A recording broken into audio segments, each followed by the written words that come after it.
نحمده ونصلي على رسوله الكريم اما بعد فاعوذ بالله من الشيطان الرجيم بسم الله الرحمن الرحيم وإذ ابتلى إبراهيم ربه بكلمات فأتمهن قال إني جاعلك للناس إماما قال فمن ذريتي قال لا ينال عهد الظالمين وإذ جعلنا البيت مثابة للناس وأمنا واتخذوا من مقام إبراهيم مصلى وعهدنا إلى إبراهيم وإسماعيل أن طهرا بيتي للطائفين والعاكفين والركع السجود وإذ قال إبراهيم رب اجعل هذا بلدا آمنا وارزق أهله من الثمرات من آمن منهم بالله واليوم الآخر قال ومن كفر فأمتعه قليلا ثم أضطره إلى عذاب النار وبئس المصير صدق اللہ العظیم۔ اور اس وقت کو یاد کرو جب آزمائش میں ڈالا ابراہیم علیہ السلام کو اس کے رب نے چند باتوں میں یعنی چند امور میں فَأَتَمَّهُنَّ تو ابراہیم علیہ السلام نے انہیں پورا کر دکھایا۔ قَالَ إِنِّي جَاعِلُكَ لِلنَّاسِ إِمَامًا تو اللہ تعالیٰ نے کہا کہ بے شک میں تجھے لوگوں کا امام بناتا ہوں، یعنی امتحان میں پاس ہونے کا جو انعام ملا ہے وہ انعام یہ ہے ابراہیم علیہ السلام کو اللہ تعالیٰ نے تمام لوگوں کا امام بنایا۔ قال ومن ذریتی تو ابراہیم علیہ السلام فوراً پکار اٹھے، کہنے لگے اے میرے اللہ میری اولاد بھی، یعنی یہ سلسلہ میری اولاد میں بھی جاری رکھنا کہ ان کے اندر بھی امامت کا پہلو چلتا رہے۔ قال اللہ تعالیٰ نے فرمایا لا ینال عہد الظالمین یہ میرا وعدہ ظالموں کے لیے نہیں ہے۔ ایک دو سبق پہلے میں نے بتلا دیا تھا ابراہیم علیہ السلام کو کن امتحانات میں سے اللہ تعالیٰ نے گزارا۔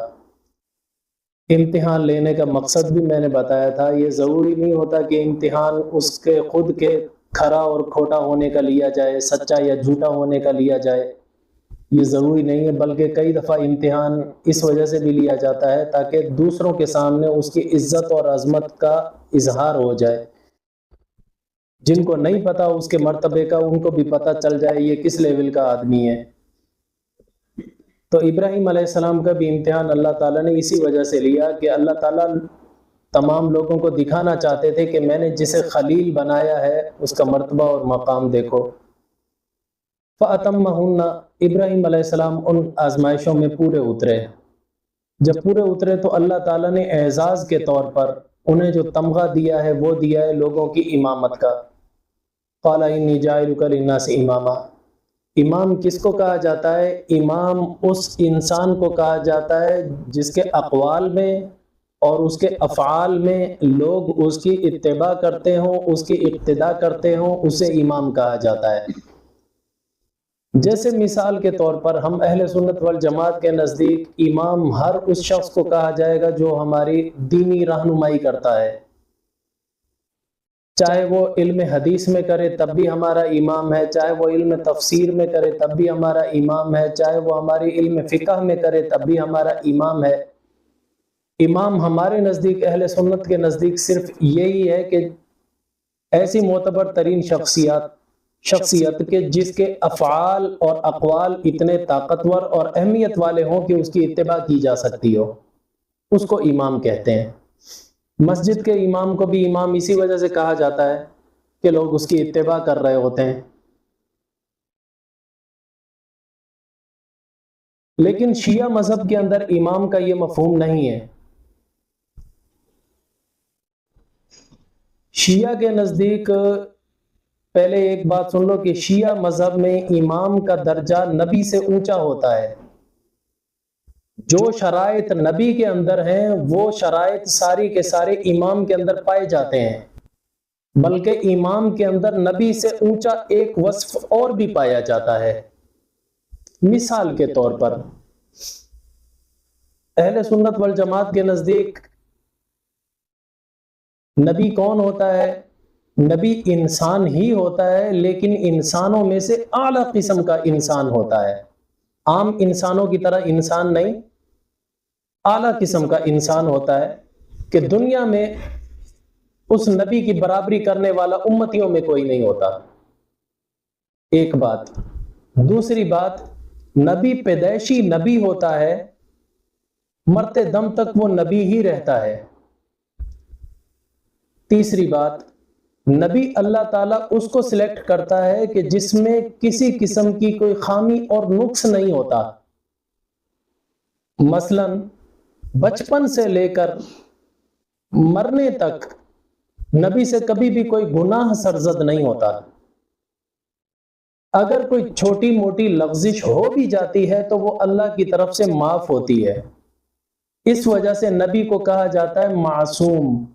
معصوم کا مطلب یہ ہوتا ہے گناہوں سے بچی ہوئی ہستی۔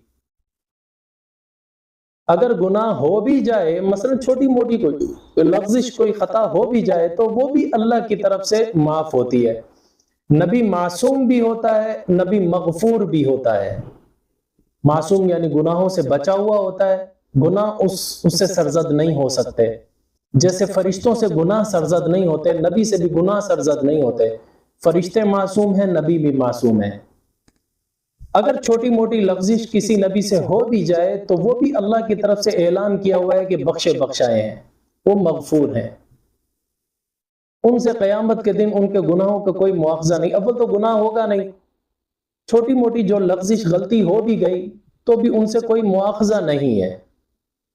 نبی وہ ہستی ہے پھر جس کی زبان پر اللہ تعالیٰ وحی جاری کرتا ہے، وحی اتارتا ہے جس پر۔ نبی اور عام انسان میں فرق یہی ہوتا ہے کہ نبی کو جو افضل اور اعلیٰ قیمتی جو چیز بناتی ہے وہ اللہ کی وحی ہے۔ نبی کی طرف وحی اترتی ہے، اس وجہ سے وہ انسان اعلیٰ اور افضل ہو جاتا ہے۔ اب یہ مفہوم ہے نبی کا۔ امام کا مفہوم اہل سنت کے نزدیک یہ نہیں ہے۔ امام عام انسانوں کی طرح عام انسان ہی ہے، اس سے گناہ بھی سرزد ہو سکتے ہیں۔ اللہ نے اس کے بخشش کا کوئی اعلان نہیں کیا ہوا، وہ معصوم نہیں ہے، وہ مغفور بھی نہیں ہے، عام انسانوں کی طرح انسان ہے۔ البتہ علم کے اندر وہ اتنا پکا ہے کہ اس کے قول اور عمل کی لوگ اقتدا کرتے ہیں، اتباع کرتے ہیں، تو وہ رہنما ہے، وہ لیڈر ہے، وہی امام ہے۔ امام کا معنی ہمارے نزدیک صرف یہ پیشوا، راستہ دکھانے والا، لیڈر۔ شیعہ مذہب میں امام کا تصور یہ نہیں ہے۔ نبی والی ساری شرائط اس کے اندر پائی جاتی ہیں، نبیوں سے بھی اونچا مرتبہ جو چیز امام کو دیتی ہے شیعہ مذہب میں۔ ہمارے نزدیک ایسا عقیدہ رکھنا کفر ہے، یہ بات یاد رکھنا۔ ہمارے نزدیک مخلوقات میں انسانوں میں سب سے زیادہ افضل ہستی نبی ہوتا ہے، نبی سے اونچا رتبہ کسی کا نہیں ہے۔ لیکن شیعہ مذہب میں نبی سے اونچا رتبہ امام کا ہوتا ہے۔ نبیوں والے تو سارے وصف اس کے اندر پائے جاتے ہیں، لیکن ایک وصف اور ہوتا ہے جو نبیوں سے بھی اعلیٰ ہے۔ وہ کیا وصف ہے؟ وہ وصف یہ ہے شیعہ مذہب کے نزدیک کہ امام کی رگ رگ کے اندر اللہ سرایت کیے ہوئے ہوتا ہے، جس کو کہتے ہیں اللہ نے حلول کیا ہوا ہے امام میں۔ جو کام اللہ کرتا ہے، اللہ نے بس کائنات بنا کر اللہ تعالیٰ عرش پر جا کر بیٹھ گیا ہے، اب وہ سارے کام اللہ تعالیٰ نے امام کے حوالے کر دیے ہیں۔ اب امام ہی سورج نکالتا ہے، سورج ڈوباتا ہے، امام ہی بچے دیتا ہے، امام ہی بیٹیاں دیتا ہے، امام ہی بیٹے دیتا ہے، امام ہی غمی دیتا ہے، امام ہی خوشی دیتا ہے، امام ہی موت دیتا ہے، امام ہی زندگی دیتا ہے۔ وہ کہتے ہیں کہ یہ چیز جو اللہ حلول کر گیا ہے نا، یہ وصف نبیوں سے بھی اونچا کر دیتا ہے امام کو، جبکہ ہمارے نزدیک ایسا عقیدہ رکھنا کفر ہے۔ بات سمجھ میں آ گئی نا امام کی؟ اب شیعہ مذہب کہتا ہے کہ امامت کا جو سلسلہ چلا ہے ابراہیم علیہ السلام سے چلا ہے، ٹھیک ہے؟ ابراہیم علیہ السلام سے یہ سلسلہ چلا ہے امامت کا۔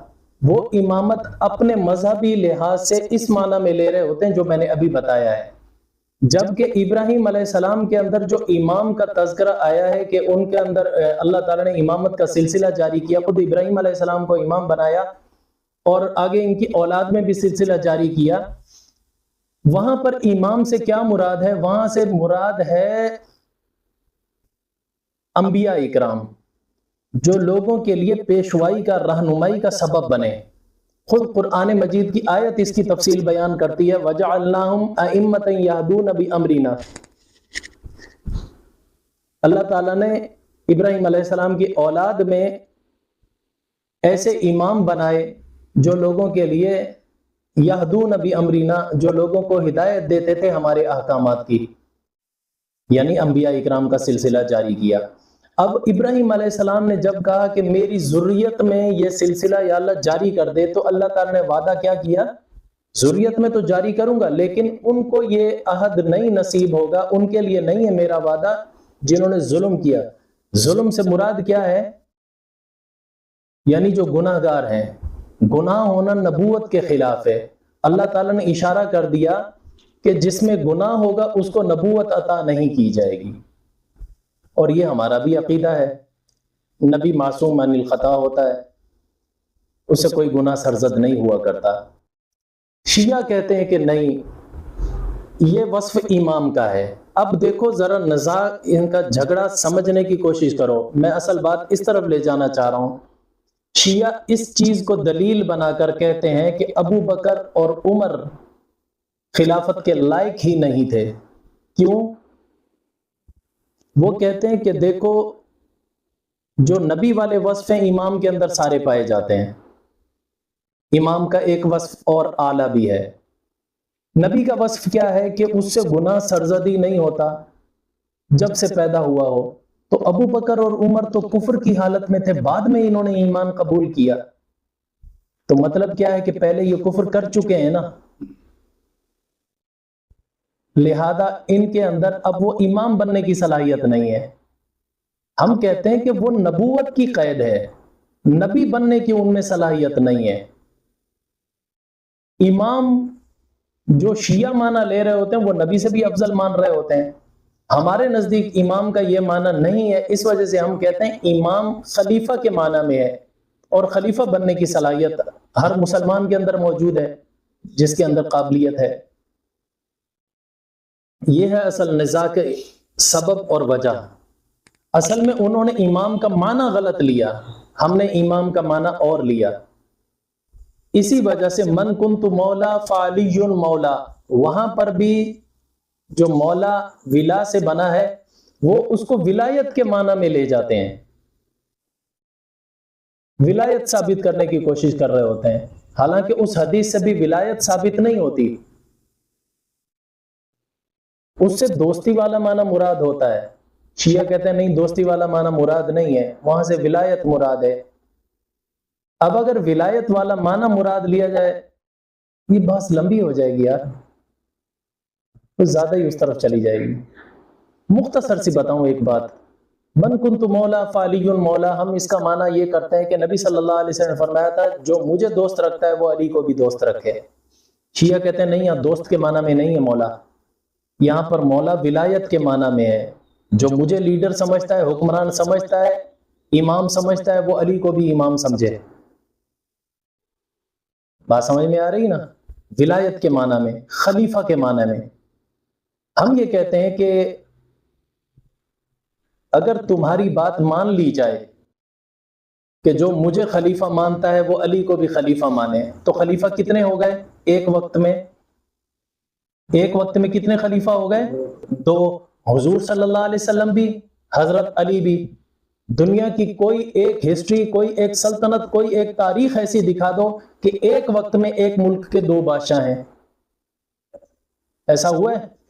اس سے پتہ چلا یہ معنی لینا ہی غلط ہے کہ ایک ہی وقت میں نبی کہے مجھے بھی تم خلیفہ مان لو، اسی وقت میں علی کو بھی خلیفہ مان لو، یعنی ایک ہی اقلیم کے دو بادشاہ مان لو۔ ایسا ہو سکتا ہے؟ نہیں ہو سکتا۔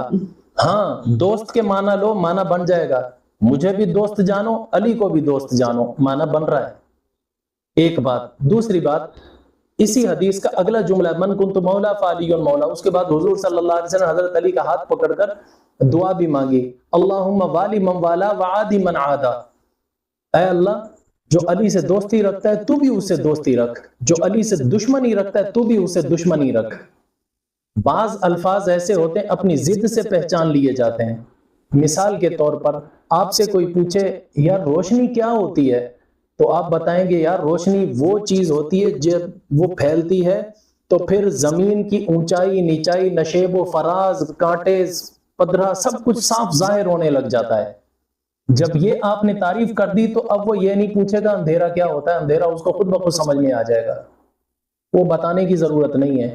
لفظ ہی ایسا ہے، ایک لفظ لیا تو دوسرا لفظ خود بخود متعین ہو جاتا ہے.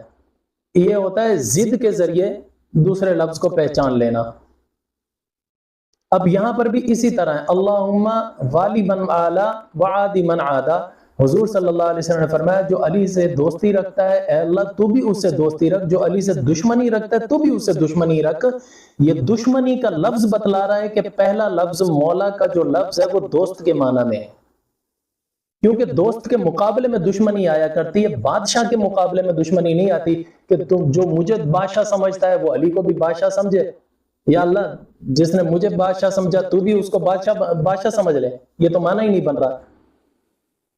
خلیفہ سمجھ لے، خلیفہ کا والا معنی ہی نہیں بن رہا. اگلا لفظ جو دشمنی والا ہے وہ یہ بتا رہا ہے کہ یہاں دوست کے معنی میں ہے، پہلا لفظ دوست کے معنی میں ہے تو معنی تو خود بخود متعین ہو رہا ہے.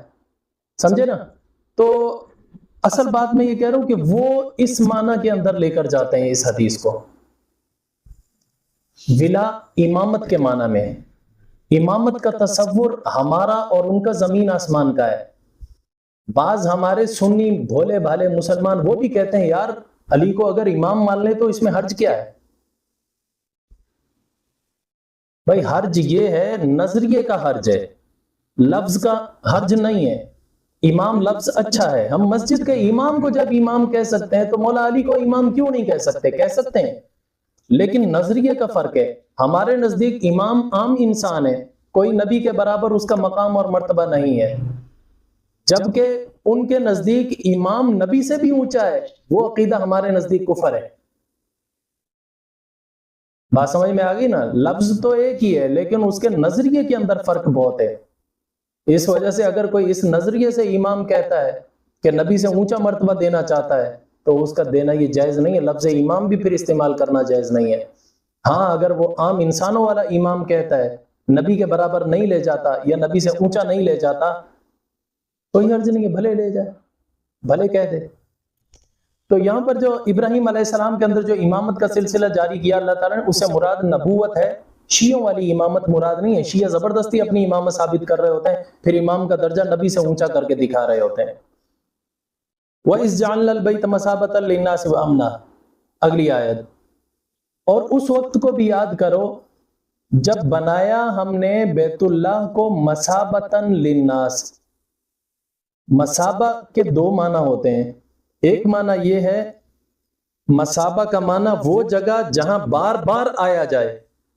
یہ لازمی بات ہے، جو بھی ایک دفعہ بیت اللہ کو دیکھ کر آ جاتا ہے تو بار بار اس کے دل میں طلب اور تڑپ ہوتی ہے کہ میں بار بار جاؤں، بار بار دیدار کروں.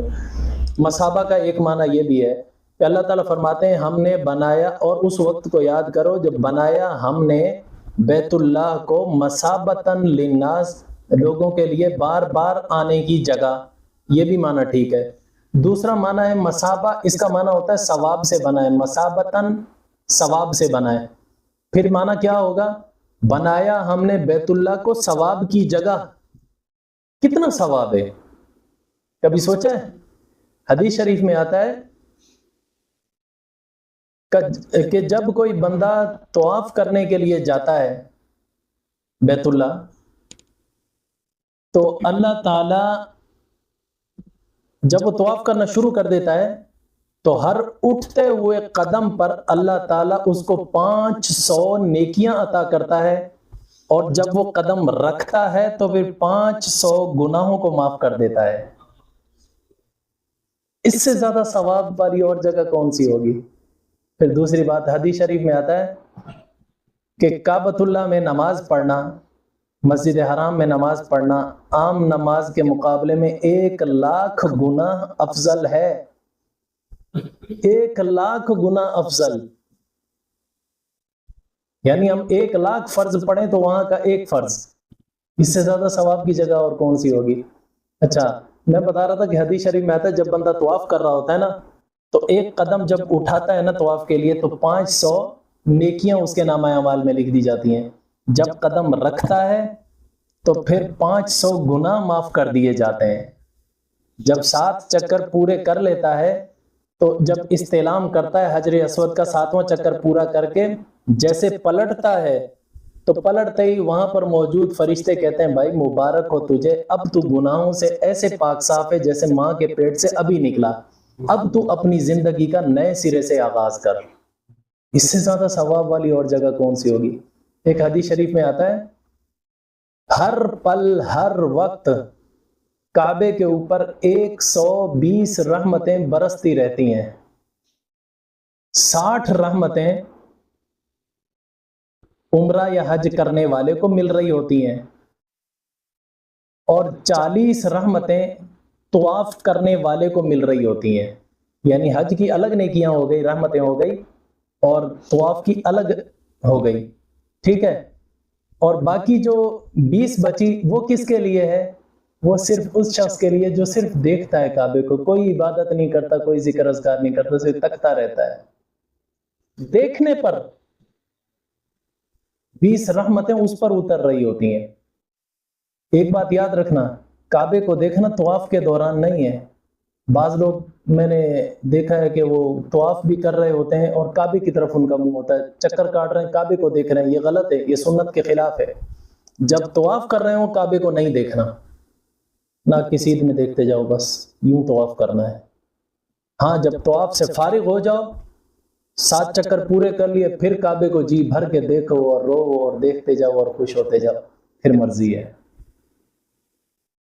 بہرحال اللہ تعالیٰ نے اس کو ثواب کی جگہ بنایا، بار بار آنے کی جگہ بنایا۔ دونوں معنی اس لفظ کے بن سکتے ہیں، مثابۃ للناس، وہ امن اور امن کی جگہ بنایا۔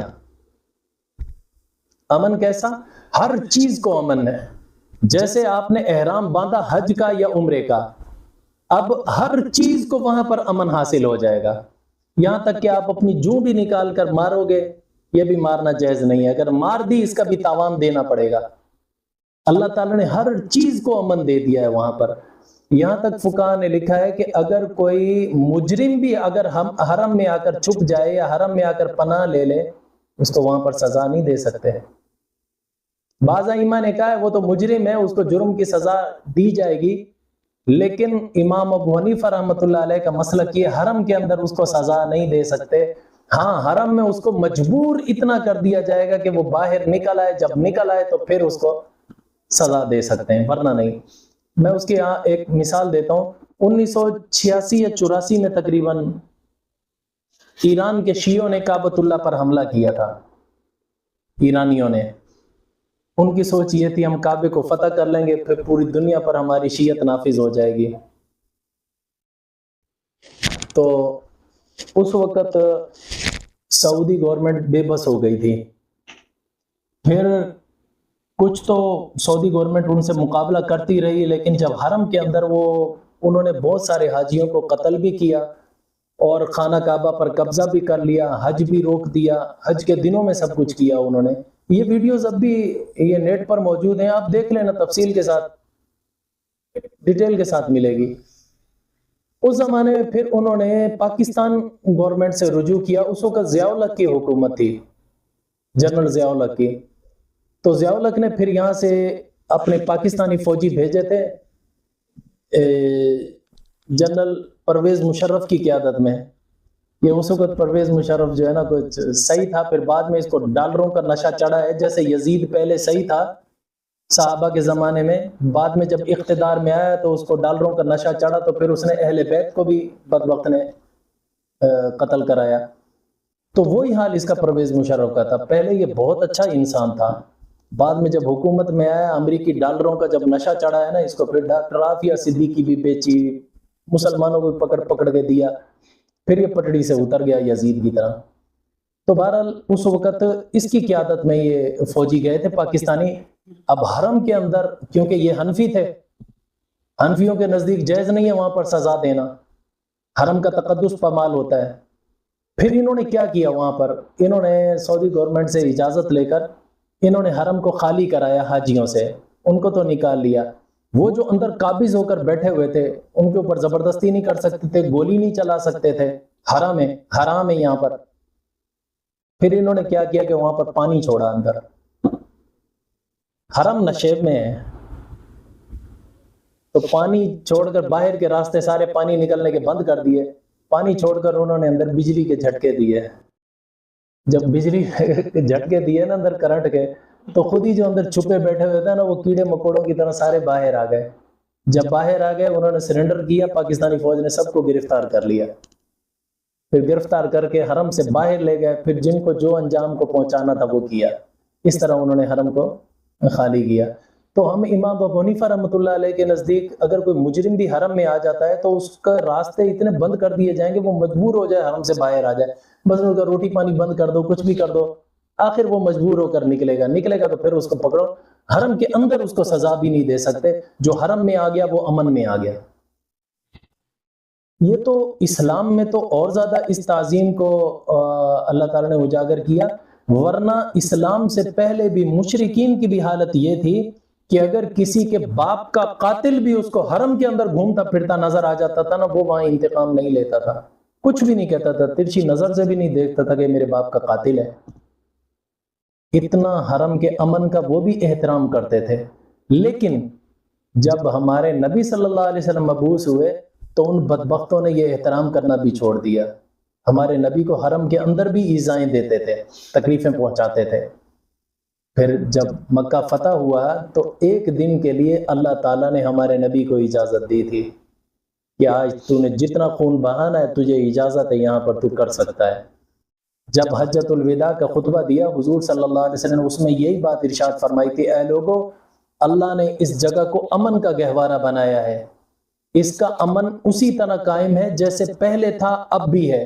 صرف مجھے اللہ نے ایک دن کے لیے، ایک پل کے لیے، ایک وقت کے لیے اجازت دی تھی یہاں قتل و قتال کی. اس کے بعد پھر دوبارہ وہ بھی منسوخ ہو گئی. آج کے بعد دوبارہ کسی کو بھی یہاں قتل کرنے کی اجازت نہیں ہے. لا اقسم بہذا البلد وانت حل بہذا البلد، تیرے لیے حلال ہے اس شہر کے اندر جہاد کرنا. تو ہمارے نبی کو صرف ایک دن کے لیے اجازت دی گئی تھی، اس کے علاوہ کبھی بھی کسی کو کوئی اجازت نہیں. اللہ نے ایسا امن کا گہوارہ بنایا ہے.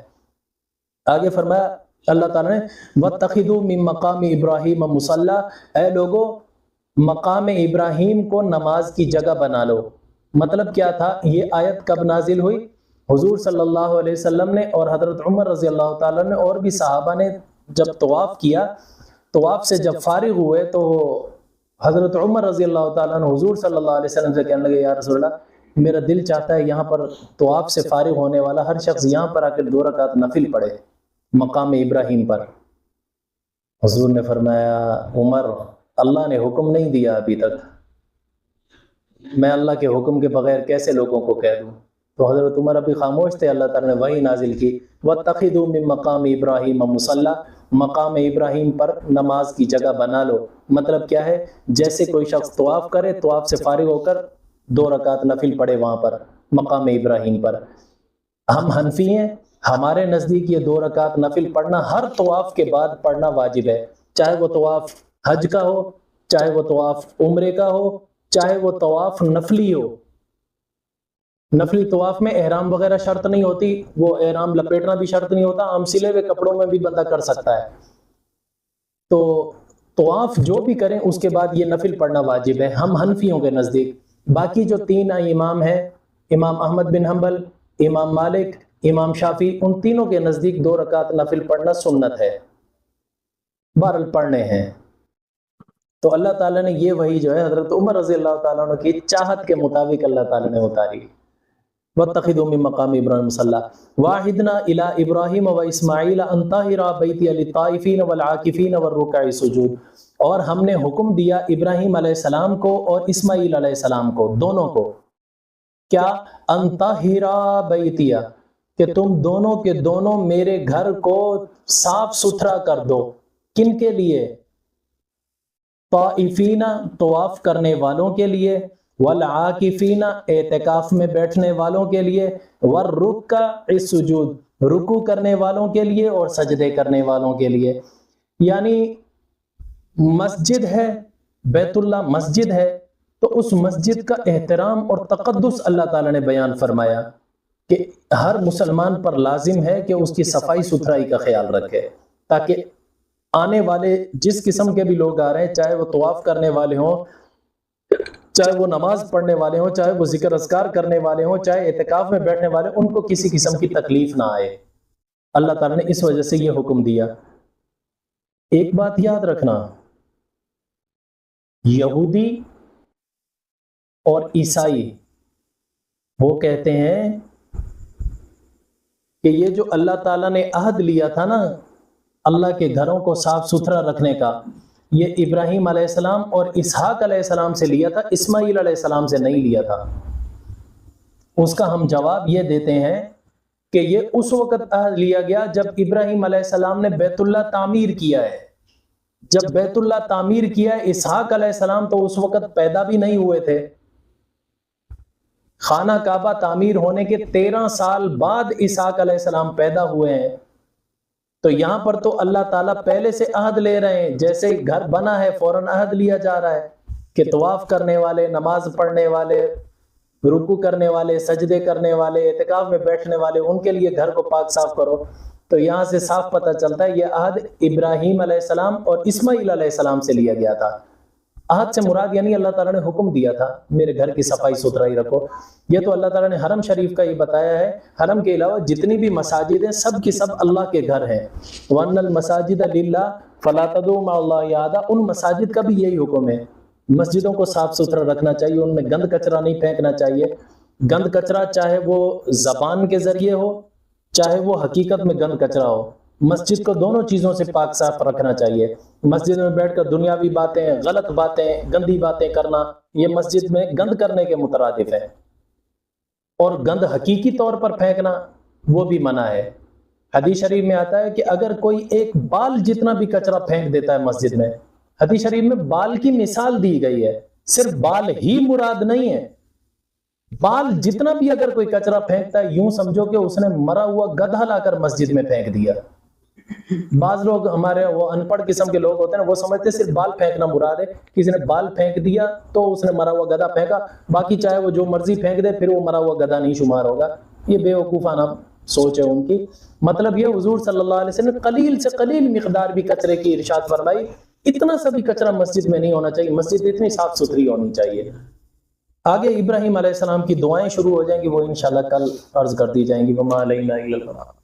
شریعت کا راستہ دکھاتے چلو، دیے عظمتوں کے جلاتے چلو، شریعت کا راستہ دکھاتے چلو۔